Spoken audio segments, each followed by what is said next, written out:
Travis Kelce, the best tight end in league history, is back for a 14th season in 2026 after catching 76 passes for nearly 900 yards and 5 touchdowns last year.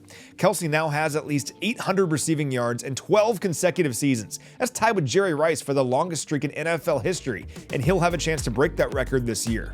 He also might have an opportunity to mentor a young tight end if the Chiefs take one in this year's draft. So let's talk through some of those options, beginning with Kenyon Sadiq, who's far and away the top tight end prospect in this year's class and a mismatch machine. First, he's an incredible athlete. He's an alum of Bruce Feldman's annual Freaks list, and he demonstrated why at the Combine, running a 4.39 40, the fastest by a tight end since at least 2003, to go along with a 43.5-inch vertical jump, doing all of that at 241 pounds. For context, he's just the third player to run a sub-4 4.40 at 240 pounds or heavier since at least 2003, so you get the idea here.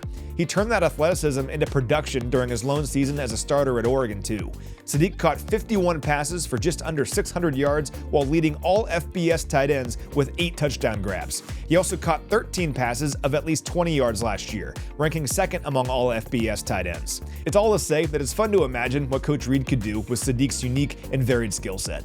Now, speaking of special athletes, Eli Stowers from Vanderbilt is also in that category. Stowers is a former quarterback who only made the switch to tight end a few years ago, but he turned out to be a natural at it, catching 146 passes for more than 1,700 yards and 11 touchdowns over the last 3 seasons.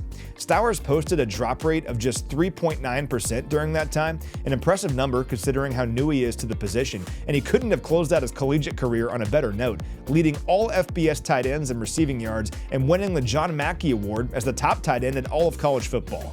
Stowers put on a show at the Combine too, recording a 45.5-inch vertical and an 11-foot 3-inch broad jump, both Combine records for a tight end, and the vertical jump was the second highest by any player, regardless of position, since at least 2003.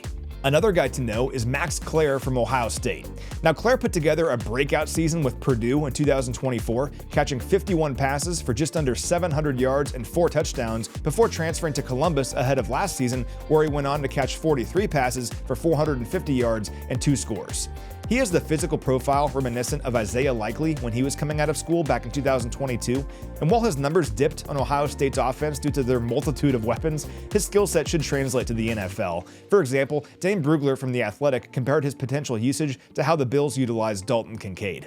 I'll give you one more. Justin Joly from NC State is worth knowing. He's a former wide receiver who bulked up and made the switch to tight end at UConn before transferring to NC State ahead of the 2024 season. He led the Wolfpack in targets and catches last year, and his 7 touchdown grabs trailed only Sadiq among all FBS tight ends. Joly is physical at the catch point. He recorded a success rate of just over 70% on contested window catches, and he rarely dropped the ball, posting just 1 drop all of last year. Now, a lot of his production was through the quick passing game. More than 66% of his catches last season took place within 9 yards of the line of scrimmage, but while some teams might view that as a negative, I think it'd make him a perfect scheme fit for what Coach Reid likes to do with the underneath passing game.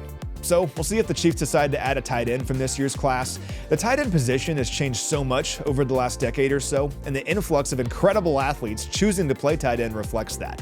These guys are nightmares for linebackers and safeties in the passing game, and if the Chiefs want to add a player like that from this year's draft, they'll have some guys to choose from.